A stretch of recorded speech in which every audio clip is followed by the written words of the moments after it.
Well, thank you, Adrian, and hello all.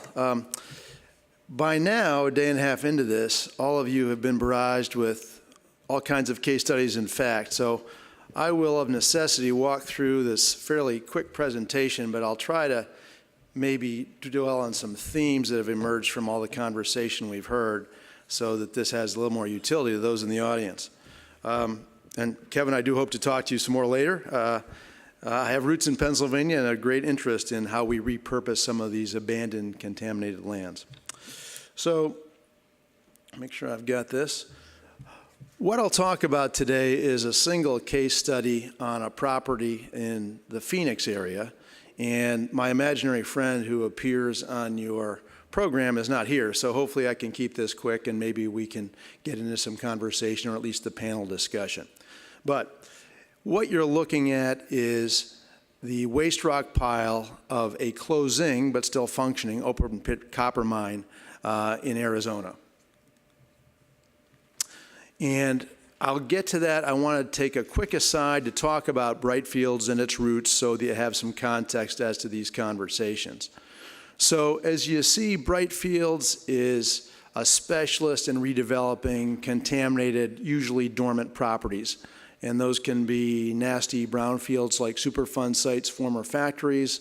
They can be, as you see here, former landfills. There was, for example, a cottage industry in Massachusetts to redevelop closed landfills owned by municipalities. The upper left project in Situate, Massachusetts is an example of that. In the lower right, as we've spread our wings at Brightfields a little bit, what you see are two developments on the caps of former landfills on the level or level-ish plateaus on top, and then a greenfield property down in the south middle of that. That's down in Connecticut. Whoop. Well, I'll go right to this, and I did come with a disclaimer, as some of the people did yesterday. Whoop, hold on.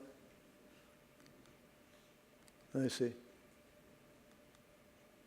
This is sensitive. Okay.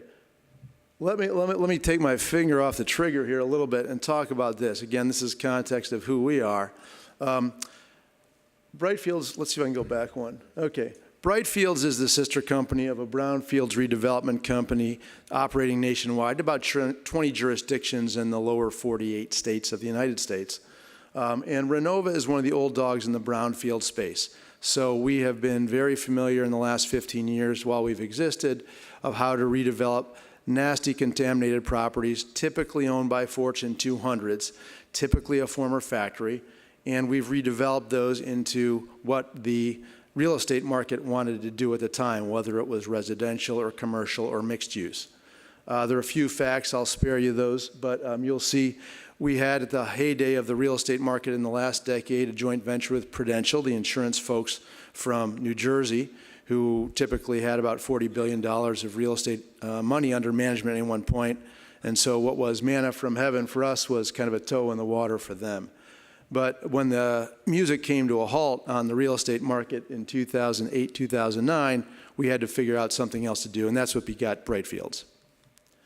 So to try to explain in fairly simple terms and ones that have proven illustrative over time as to who does what, in essence, and this relates to the mining world as well, we have Renova involved in the subsurface situation, and it takes responsibility, whether as an owner or a contractor, for the contamination or geotechnical uncertainties associated with a dormant site. And we've tried to leave Brightfields as a pure play developer. When we go to the financial community, for example, we were aware at the start that the economics of solar development depended heavily, at least in the Northeast, on public incentives. That's all changed. We'll get into that. And so we wanted to be sure that we didn't cloud an already suspect economic situation that Brightfields was entering into with environmental situation on top of that. So here again is my disclaimer, which my imaginary friend insisted upon, and it is a very good point. In other words, I will talk primarily about a closing open pit copper mine in Arizona, and that part will become clear. But It is still a work in progress. We have completed the development phase of a project on a former mine up in up in Vermont. That turns out to be a 7 megawatt project on a closed copper mine, which is now a Superfund site. But we are working our way through with potential counterparties of all descriptions on the project I'll spend more time talking about outside of Phoenix. So here we are really in central Arizona. Gives you a sense of the location. It's a rural environment, a small town environment, about 60 miles east of Phoenix. It's located in the Superstition mountain range east of Phoenix, and a beautiful area like a lot of the mining locations are. Also one that poses its challenges logistically in terms of accessing the site and developing a viable project there.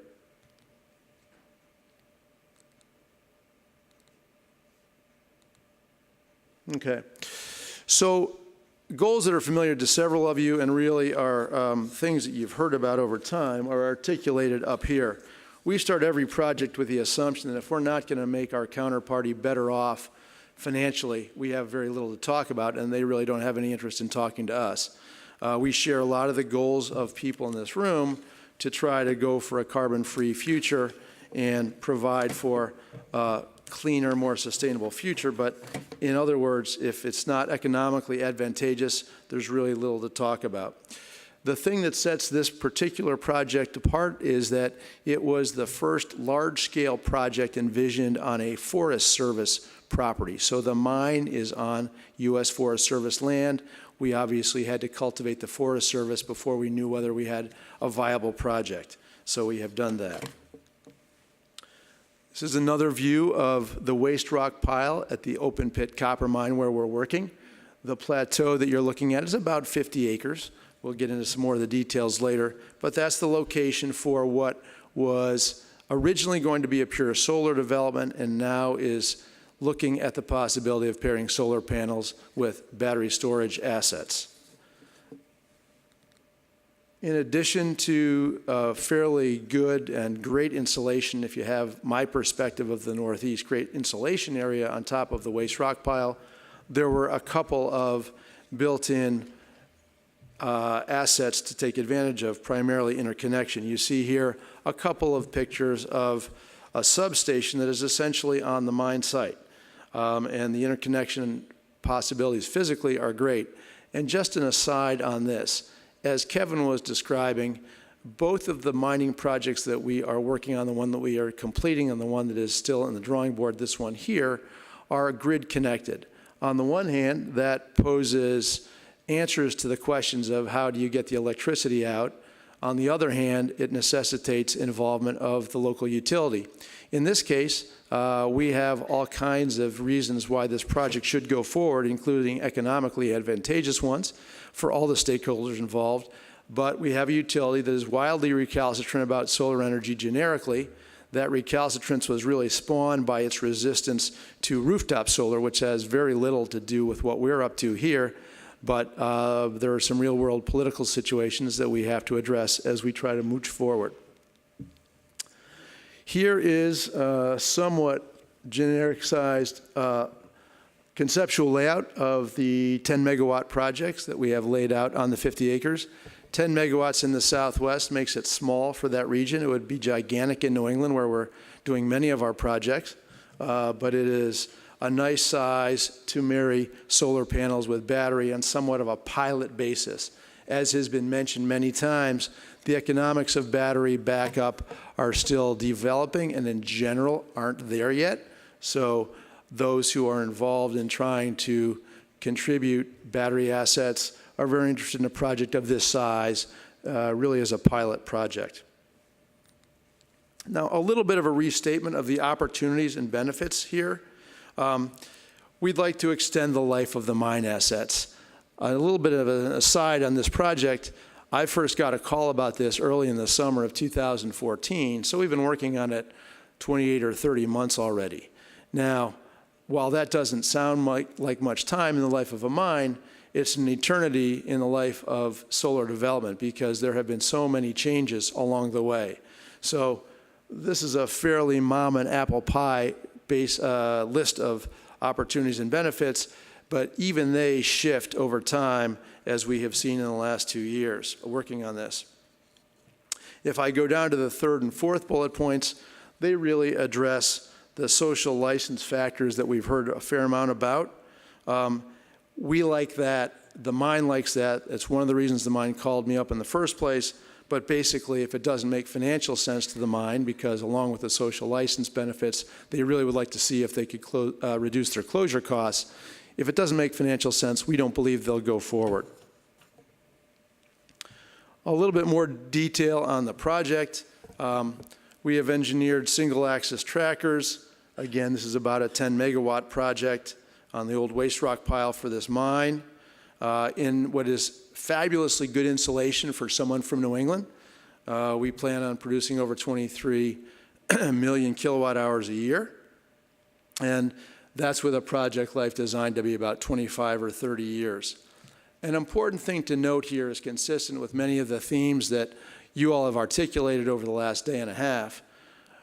Along the 2-year continuum that we've been on with our client, who's been delightful to work with, the recognition has emerged that they'd really like to just be landlords and improve their economic lot to the extent that they could get a third party to pay essentially rent. It's not termed that because of the Forest Service involvement, but essentially rent. And so that has been the situation for both the Vermont project, which we finished the development work on, and this project was still evolving. And it's really recognition of the many complexities we've been hearing about the last couple of years. There's many ways to attack these projects. There are many uses for the energy that's produced. And I'll do a quick aside on battery storage here because it's so topical. But needless to say, when one interjects battery storage capability into a project, pairing it with solar, the possible applications, the possible utilization of those storage assets gets even broader. So a couple of quick slides on this. We, like a lot of the folks here, anticipate that where the action will be in the mining community over the next several years is in the storage area. Now, that takes a lot of different forms. In our world, we've looked most closely at lithium-ion batteries. That is by no means a one-size-fits-all. That is by no means an exclusive look for us. But that seems to be where we're going to see in the lower 48 states, the United States, the first application of battery storage along with solar panels. Now, this is something that I'll skip through quickly, but you'll see kind of the broad subset of reasons why solar makes generic sense. You'll see sort of a current market share of wind and solar. One of the reasons why solar without battery backup or some sort of storage capability doesn't make sense, it's not firm energy. The clouds come out, the sun goes down, no more energy. Obviously, the storage introduction improves that lot, and many of us in this room look forward to the marriage of solar with battery. What that means is an imponderable. It's not a one-size-fits-all, as I mentioned, but we do believe that that's where the future of not just solar development, but renewable energy development is going. Here is a project that's not in a mine, but it is a project that pairs panels with batteries. We just completed this in the last 60 days or so in Connecticut. And as you see, it's about a 4.7 megawatt solar project, large-ish for New England, but not gigantic, along with 3 megawatts of storage. That makes it sort of groundbreaking up there. It's an interesting project in the sense and consistent with some of the things we've heard here. That was probably engineered at most 18 months ago, and it looks like a Model T Ford today. So our engineering folks look at that with some combination of abject horror and disdain because of the rough natures, particularly of the controls technology that combine the two kind of the generic solar assets with the battery backup. We are moving in that direction, as are a lot of developers of our ilk, but we are very cognizant of the fact that this is an evolving discipline. So what did we learn from all this, and what are we learning as the project in Arizona wends its way? Well, a lot of basic issues that you can see on the board. What I would say is everything that I've mentioned is in movement. You know, it's an old saw, but change is the only constant, right? And that's certainly applicable here.